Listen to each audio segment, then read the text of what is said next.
O Movimento Positivo tem o apoio cultural de Luciano Pinto, Jiu-Jitsu, Poker, Beto Silveira, Hair Trend e Vero, Internet de Verdade. Olá, bem-vindos ao Movimento Positivo. Nesta segunda temporada, o nosso assunto é Jiu-Jitsu. E aqui nós vamos conhecer muitas histórias de praticantes do esporte. Neste episódio, a gente conhece a história do Roberto Cavalheiro. Em uma entrevista com o nosso repórter convidado, o atleta revela que tinha um preconceito com o Jiu-Jitsu, mas que um dia resolveu enfrentar e pisar num tatame. Agora já não se imagina mais sem o esporte. Vamos entender mais sobre isso? Conta aí, Luciano.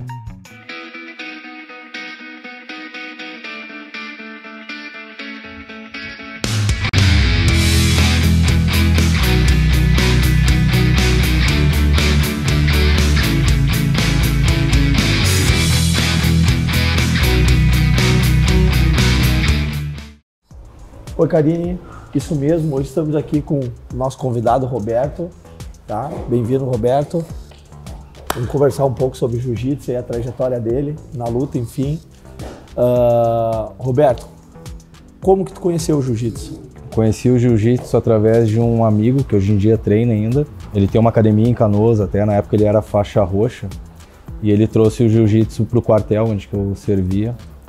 E a gente teve um período em 2013, final de 2013, 14, e a gente começou a praticar lá. Só que daí durou menos de 6 meses e depois eu vim pra cá, em 2014, com esse mesmo amigo que estava lá, o Bruxo, que treina comigo aí até hoje. E foi o meu primeiro contato com o Jiu-Jitsu, assim, em lutar. E até então tu nunca tinha ouvido falar no Jiu-Jitsu? Não, na verdade eu tive um primeiro contato com o Jiu-Jitsu em 2009. Que eu treinava numa academia que o Bruxo, inclusive, era meio instrutor lá. E daí eu queria fazer uma luta, queria fazer uma arte marcial, uma luta. E ele falou, tem aqui no final da academia tinha uma sala de lutas. E eu fiquei esperando, daí começou, inclusive, lá chegou uma galera, o Top, o Bandido. E eu parei e fiquei olhando. Só que daí eu tive aquele primeiro preconceito que todo mundo tem, né? Tipo, os caras estão ali, estão se agarrando, não tem soco, não tem nada. E muito pelo contrário, né? Depois eu acabei me apaixonando pelo Jiu-Jitsu. Pena não ter começado em 2009, quando eu conheci. E qual foi tua motivação para começar? Eu já pratiquei várias artes marciais, né? Várias lutas. Eu já fiz boxe, já fiz Muay Thai. Na faculdade eu fiz judô e capoeira, karatê. Só que nenhuma delas é tão apaixonante, tão diferente que nem o Jiu-Jitsu, porque eu até estava falando antes ali, eu posso lutar com o meu adversário, meu colega, 5 vezes no mesmo dia e todas as vezes vai ser diferente. Todas as vezes eu vou ter algo para me mudar, ele vai se defender de uma forma diferente, eu vou me defender de uma forma diferente. Então esse leque de opções que o Jiu-Jitsu tem, isso aí é muito motivador. E como é que tu conseguiu passar por cima do preconceito? Na verdade eu comecei a treinar, porque a gente tem esse preconceito e na verdade eu achava caro também, eu ia ter que investir em kimono e tudo, mas a primeira aula que eu tive de Jiu-Jitsu já foi incrível, que tinha um cara que era bem mais pesado que eu, tinha uns 120 quilos, e nem eu nem ele sabia treinar, mas eu consegui derrubar ele e aquilo ali foi incrível, assim, o quanto de autoconfiança que me deu. Então, preconceito zero. E tu percebeu alguma mudança que o Jiu-Jitsu te trouxe? Sim, hoje em dia eu não me vejo sem treinar Jiu-Jitsu, né? Eu tenho problema com ansiedade, né? Já tive crise de pânico e o Jiu-Jitsu para mim é muito terapêutico. Então eu ficar sem treinar para mim é muito estressante, assim, a minha válvula de escape é o Jiu-Jitsu. Então essa autoconfiança que ele dá, esse autocontrole, autoconfiança, é o que me fez, talvez, melhorar muito a ansiedade, não precisar tomar remédio, nenhum medicamento. E tu percebeu essas mudanças logo, assim, que tu começou? Qual mudança tu acha que o Jiu-Jitsu trouxe primeiro? A primeira mudança é a autoconfiança, que, na verdade, todas as artes marciais, elas te trazem essa autoconfiança, esse autocontrole, né? Que nem, por exemplo, por causa da ansiedade, talvez eu não estaria aqui fazendo essa entrevista, ia ficar nervoso, não ia querer fazer.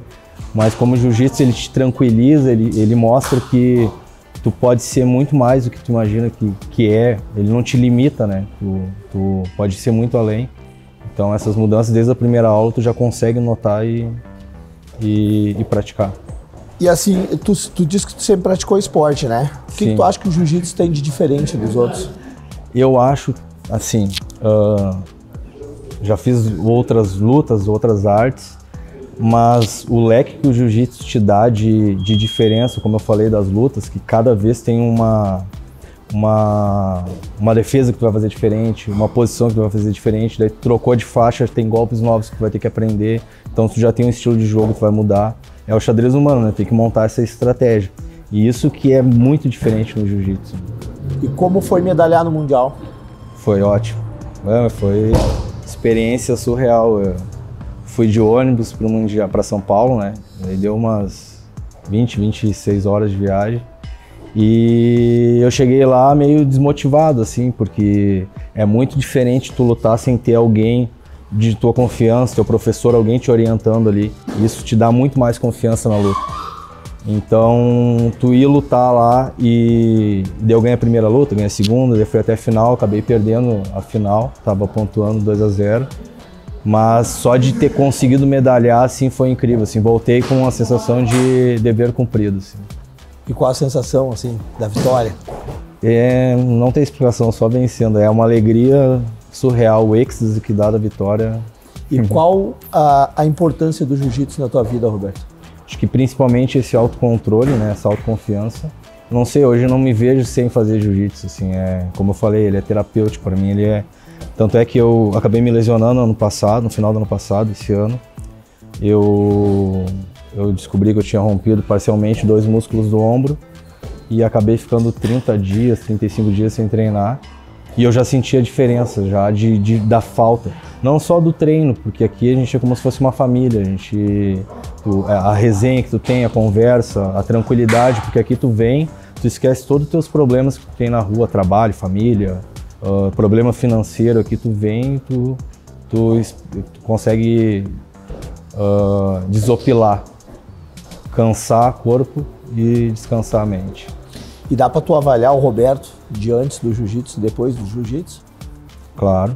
Como eu falei, é transformador, né? Essa autoconfiança, principalmente, é o que mais mudou.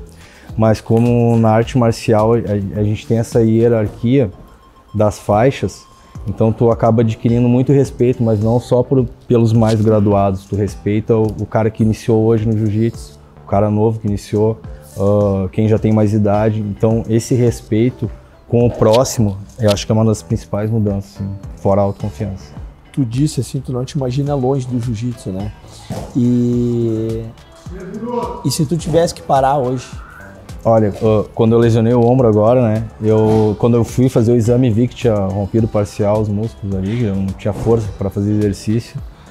Eu fiquei pensando que eu não ia conseguir lutar mais, que eu ia ter que fazer uma cirurgia, ficar 6 meses fora. E hoje eu não me vejo sem jiu-jitsu. Tanto é que eu já pensei em trocar de cidade por causa do trabalho, da minha esposa também, trabalho. Mas hoje o que me prende aqui é família, o jiu-jitsu é uma família. Então a minha família me prende aqui e o convívio com a galera também me prende aqui. O jiu-jitsu aqui. Tu imagina teu filho treinando, Roberto? Imagino, eu já trouxe ele quando ele tinha 3 meses de idade. E tinha 3 mesinhos, já trouxe conhecer o tatame, às vezes eu trago ele. Já tenho um kimoninho também, mas eu não vou forçar, né? Vou esperar ele, já vou trazer para ele criar essa autoconfiança que gera, que provavelmente isso vai refletir muito nos estudos dele, na vida dele. Mas eu acredito que ele vai se espelhar e vai treinar também. Obrigado, Roberto. Uma honra ter aí. Eu que agradeço. Karine, por hoje era isso.